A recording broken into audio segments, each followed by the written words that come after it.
अस्सलामुअलैकुम। ये वीडियो है NED university of engineering and technology से रिलेटेड, जो कि कराची में है। इसमें एडमिशन स्टार्ट हो चुके हैं सेशन 2024 के लिए। इसमें जो फर्स्ट ईयर की क्लासेस के बैचलर्स डिग्री प्रोग्राम्स हैं उनके लिए एडमिशन स्टार्ट हुए हैं। अगर हम डिटेल्स देखें इनकी, सबसे पहले जो इंजीनियरिंग के प्रोग्राम्स हैं जो बीई के हैं, उसमें जो हैं डिग्रीज़, वो ऑटोमेटिव इंजीनियरिंग की है, बायोमेडिकल है, केमिकल इंजीनियरिंग है, सिविल इंजीनियरिंग है, civil engineering with specialisation in construction है और अर्बन है, कंप्यूटर सिस्टम्स है, इलेक्ट्रिकल इंजीनियरिंग है, इलेक्ट्रॉनिक इंजीनियरिंग है, फूड है, इंडस्ट्रियल मैन्युफैक्चरिंग इंजीनियरिंग है, मटेरियल्स, मैकेनिकल, मेटलर्जिकल, सॉफ्टवेयर है, पेट्रोलियम है, पॉलीमर एंड पेट्रोकेमिकल है, टेलीकम्युनिकेशंस है और टेक्सटाइल इंजीनियरिंग है। इन सारे प्रोग्राम्स में इस वक्त एडमिशन स्टार्ट हो चुके हैं। इसके अलावा अगर हम साइंस के प्रोग्राम्स देखें, जिन्हें बीएस बोलते हैं, तो उसमें कंप्यूटेशनल फाइनेंस है, कंप्यूटर साइंस है। इसके अलावा कंप्यूटर साइंस अलग से इन स्पेशलाइजेशन के साथ इसमें डाटा साइंस है, साइबर सिक्योरिटी है, आर्टिफिशियल इंटेलिजेंस है और गेमिंग एंड एनिमेशन है। और ये आप फर्स्ट ईयर के बाद चूज़ कर सकते हैं अपने मेरिट के हिसाब से। डेवलपमेंट स्टडीज़ है, इकोनॉमिक्स एंड फाइनेंस है, इंग्लिश लिंग्विस्टिक्स है, इंडस्ट्रियल केमिस्ट्री है, मैनेजमेंट साइंसेज है, बीएस फिजिक्स है और टेक्सटाइल साइंसेज है। इसके अलावा बैचलर ऑफ आर्किटेक्चर है, जिसे हम बीआर्च भी बोलते हैं। इन सारे प्रोग्राम्स में आपको स्कॉलरशिप भी मिल सकती है अगर आप हाई अचीवर्स हैं फर्स्ट ईयर की बेसिस पर, या जो भी इक्विवेलेंट क्वालिफिकेशन होती है ओए लेवल्स अगर किया हुआ है। और इसके अलावा अगर आपने इंट्री टेस्ट में अच्छे मार्क्स लिए तब भी आपको स्कॉलरशिप मिल सकती है, और ये स्कॉलरशिप आपकी ट्यूशन फ़ीस को और एग्जामिनेशन फ़ीस को कवर कर रही होगी। इसके अलावा यहाँ पर इनका एक और बैचलर प्रोग्राम है, जो कि थर institute of engineering science and technology में है, मिट्टी थर पार्कर में। इसमें जो 2 बीएस प्रोग्राम्स से ऑफ़र होते हैं वो कंप्यूटर साइंस है और सिविल इंजीनियरिंग है। यहाँ पे ये एनईडी यूनिवर्सिटी का एक इंस्टीट्यूट है, तो आपको डिग्री जो है वो एनईडी की ही मिलेगी। इसके अलावा ऐसे स्टूडेंट्स जो कि सेल्फ फाइनेंस पर अप्लाई करना चाहते हैं, क्योंकि ऊपर जो हमने प्रोग्राम देखे हैं मेरिट बेसिस पर थे, तो इन्हीं प्रोग्राम्स में अगर आप सेल्फ फाइनेंस में अप्लाई करना चाहते हैं तो 164 सीट्स हैं इंजीनियरिंग डिसिप्लिन्स में, जो कि पूरे पाकिस्तान के स्टूडेंट्स के लिए है। इसके अलावा कुछ रिलीजियस माइनॉरिटीज़ जैसे क्रिश्चियंस और ज्यूज़ और हिंदूज़ वगैरह होते हैं, तो उनके लिए भी पूरे पाकिस्तान से के स्टूडेंट्स के लिए यहाँ पर कुछ सीट्स रिजर्व्ड हैं, और इनकी डिटेल्स आपको वेबसाइट पे मिल जाएगी। अच्छा, अगर हम एलिजिबिलिटी देखें एडमिशन्स की, तो यहाँ पर है कि आपको ये मस्ट है कि अगर आप ओपन मेरिट की बेसिस पर अप्लाई कर रहे हैं तो आपको सिंध का डोमिसाइल होना लाजमी है, और अगर आप सेल्फ फाइनेंस में कर रहे हैं या फिर रिलीजियस माइनॉरिटीज़ में, तो फिर आपको डोमिसाइल की ज़रूरत नहीं पड़ेगी।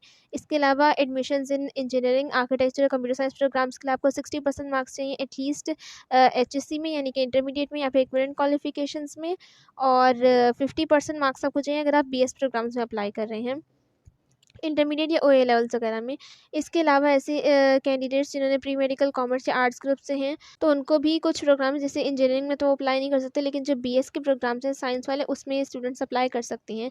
इसके अलावा वो कैंडिडेट्स जिन्होंने फर्स्ट ईयर एग्जामिनेशंस 2023 में दिए थे और अब 2024 के जो सेकेंड ईयर के एग्जामिनेशंस हैं वो भी नहीं हुए हैं, तो ये अपने फर्स्ट ईयर के बेसिस पर अप्लाई कर सकते हैं। और ऐसे कैंडिडेट्स जिन्होंने 2023 में, 2022 में या 2021 में अपना सेकेंड ईयर कंप्लीट कर लिया था, यानी कि अब जो हैं, अगर उन्होंने गैप ईयर लिया और अब वो किसी यूनिवर्सिटी में एडमिशन नहीं लिया, तब भी वो अप्लाई कर सकते हैं इसमें। वही बात कि ऐसे कैंडिडेट्स जिन्होंने इस साल 2024 में सेकेंड ईयर या फिर ए लेवल्स के एग्जामिनेशंस देने हैं, तो वो इंटर टेस्ट में अपेयर हो सकते हैं अपने फर्स्ट ईयर के बेस पर। उनका जो एडमिशन होगा वो फर्स्ट ईयर की बेसिस पर, और एनडी यूनिवर्सिटी का जो इंटर टेस्ट होता है जिसे हम ई कैट बोलते हैं, उसकी बेसिस पर किया जाएगा।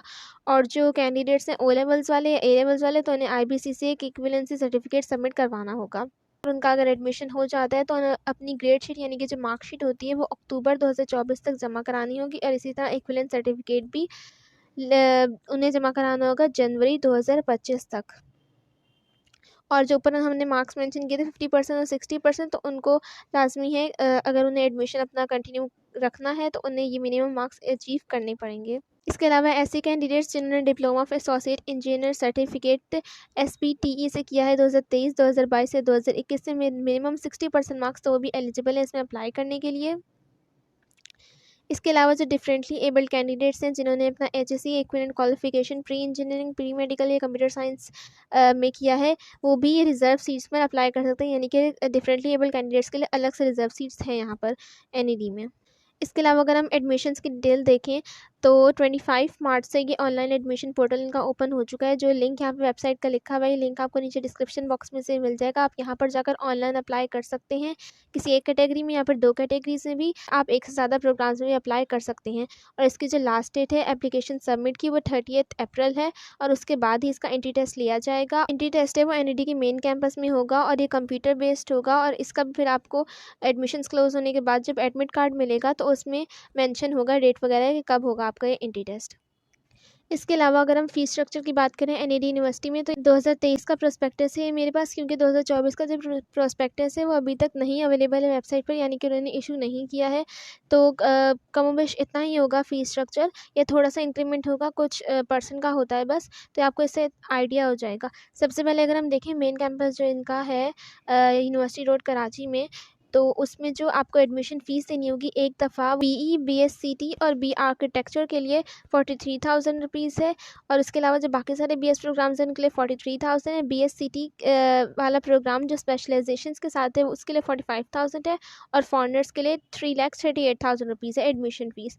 इसके अलावा जो चार्जेस हैं जो आपको हर सेमेस्टर के स्टार्ट में जमा कराने होंगे, यानी कि जो ट्यूशन एग्जामिनेशन फ़ीस होती है वो BE BSCT और B आर्किटेक्चर के लिए 30,900 रुपीज़ है और बाकी सारे BS प्रोग्राम्स के लिए 30,900 वही फ़ीस है।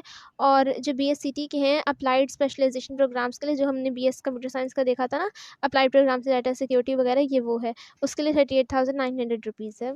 इसके अलावा यहाँ पर लिखा हुआ है कि जो डिज़र्विंग कैंडिडेट्स हैं उनको स्कॉलरशिप जो मिल सकती है ट्यूशन फ़ीस मेरिट और नीड बेस्ड दोनों है, यानी कि ट्यूशन फ़ीस पर उन्हें स्कॉलरशिप मिलेगी। उसकी डिटेल्स भी यहाँ लिखी हुई है कि स्टूडेंट फैसिलिटी चार्जेस 6,000 है, स्टूडियो फ़ी आर्किटेक्चर वालों के लिए 1,500 रुपीज़ होगी और बेंच फ़ी BS इंडस्ट्रियल केमिस्ट्री के लिए 1,000 रुपीज़ होगी। इसके अलावा इनका जो थर्ड इंस्टीट्यूट है उसमें एडमिशन फ़ीस 42,000 रुपीज़ होगी, जो 2 प्रोग्राम्स हमने पहले देखे थे, और सेमेस्टर फ़ीस में ट्यूशन एग्जामिनेशन फ़ीस मिला के 29,000 रुपीज़ होगी। और यहाँ पर भी स्कॉलरशिप की डिटेल यहाँ नीचे लिखी हुई है। दैन उसके बाद यहाँ पे ये है कि charges under self finance scheme, यानी कि अगर आप सेल्फ फाइनेंस पर अप्लाई करते हैं तो इनकी कुछ कैटेगरीज़ हैं जिसमें कुछ में 8 लाख रुपीज़ हैं और किसी में 10 लाख रुपीज़ हैं। इसके अलावा जो सिक्योरिटी डिपॉजिट है जो कि रिफंडेबल होता है, आपको एक दफ़ा सबमिट कराना होता है, वो 13,450 रुपीज़ है, जो आपको डिग्री कंप्लीट होने के बाद वापस मिल जाएगा। मिसलेनियस चार्जेस में मार्क्स सर्टिफिकेट ट्रांसक्रिप्ट डिग्री और ये सारी डिटेल्स आप यहाँ से देख सकते हैं। दैन हॉस्टल की अगर हम बात करें तो यहाँ पर हॉस्टल की फैसिलिटी अवेलेबल है और इसमें कराची के जो रेजिडेंसी यानी कि जो कराची में ही रहते हैं वो एलिजिबल नहीं होंगे हॉस्टल की फैसिलिटी अवेल करने के लिए। इसके बजाय जो सिंध से और बाकी सारे जगहों से स्टूडेंट्स आएंगे वो इनको ये हॉस्टल की फैसिलिटी दी जाएगी। सबसे पहला हॉस्टल है गर्ल्स हॉस्टल मोहम्मद बिन कासिम 1 और 2, यानी कि इसके 2 ब्लॉक्स होंगे। इसमें क्यूबिकल में 1,035 रुपीज़ है पर मंथ, डॉर्मेट्री में 800 है। इसके अलावा सर्विस चार्जेस भी 1,000 रुपीज़ है। इंटरनेशनल हॉस्टल में 7,000 पर मंथ है। न्यू बिल्डिंग में 3,000 पर मंथ है। यहाँ पे डॉर्मेट्री है दोनों में। और हॉस्टल सिक्योरिटी डिपॉजिट जो रिफंडेबल होगा उसमें लोकल्स के लिए 5,000 है और फॉरनर्स के लिए 20,000 रुपीज़ है। और ये सारी जो हॉस्टल के चार्जेस हैं वो पूरे सेमेस्टर के मिला के एक साथ सेमेस्टर के स्टार्ट में लिए जाएंगे। इसके अलावा अगर हम सीट्स डिस्ट्रीब्यूशन की बात करें कि किस प्रोग्राम की कितनी सीट्स हैं और आप किस बैकग्राउंड से ताल्लुक़ रखते हैं, यानी कि प्री मेडिकल है, कंप्यूटर साइंस है, इंजीनियरिंग, तो आपकी कितनी सीट्स होंगी वो इसकी डिटेल्स यहाँ पर है। ये जो प्रोस्पेक्टस है सीट्स डिस्ट्रीब्यूशन वाला है 2024 का करंट वाला है और ये मैं इस वक्त यहाँ पे एक एक प्रोग्राम को डिस्कस नहीं करी क्योंकि टेबल इस तरह से डिस्कस करना मुश्किल हो जाएगा। मैं इस PDF को नीचे डिस्क्रिप्शन बॉक्स में डाल दूँगी, आप वहाँ से जाकर इस पूरे को डाउनलोड करके इसमें से अपनी जो भी डिज़ायर्ड फील्ड है उससे रिलेटेड सीट्स देख सकते हैं। यहाँ पूरा ये लिखा हुआ है।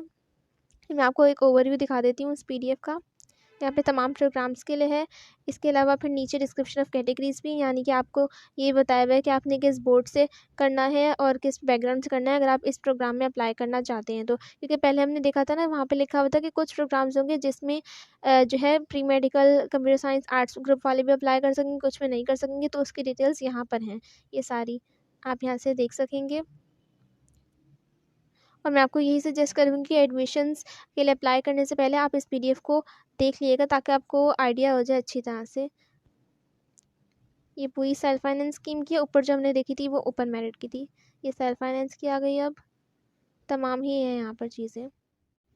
इसके अलावा अगर हम डॉक्यूमेंट्स की बात करें तो सबसे पहले ओरिजिनल डॉक्यूमेंट्स का है, जो कि रिटेन बाय द यूनिवर्सिटी। इन्होंने यहाँ लिखा हुआ है, इसका मतलब ये है कि जो यूनिवर्सिटी अपने पास रख लेती है अगर आपका एडमिशन कंफर्म हो जाएगा तब, जिसमें से इनका डोमिसाइल होना लाजमी है। एक एफिडेविट होगा नॉन पॉलिटिकल एक्टिविटीज़ का आपका। इसके अलावा इंटरमीडिएट या डीएई की मार्कशीट होगी और इक्विवेलेंस मार्कशीट जो जिन्होंने ए लेवल से ओ लेवल से किया है। इसके अलावा आईबीसीसी से इक्विवेलेंस सर्टिफिकेट देना है।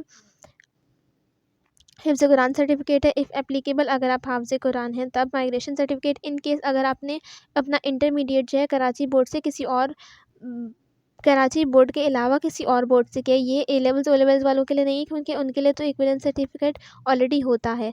ये उनके लिए जिन्होंने जैसे कि पंजाब बोर्ड से किया हुआ है, फेडरल बोर्ड से किया हुआ है या आगा खान बोर्ड से किया हुआ है, तो तब ये लोग माइग्रेशन सर्टिफिकेट जमा कराएंगे अगर इन्होंने इंटरमीडिएट किया हुआ है। इसके अलावा कुछ अलग से डॉक्यूमेंट्स होंगे। ये डॉक्यूमेंट्स आपको ओरिजिनल नहीं सबमिट कराने, बल्कि इनकी अटेस्टेड फ़ोटोकॉपीज़ जाएंगी, जिसमें मैट्रिक या फिर डीएई एग्ज़ामिनेशन की मार्कशीट और सर्टिफिकेट होगा। इसके अलावा एडमिट कार्ड होगा, आपने जो एंट्री टेस्ट देना है ईकेट वाला एनईडी का उसका, और 2 आपकी पासपोर्ट साइज़ फ़ोटोग्राफ्स होंगी।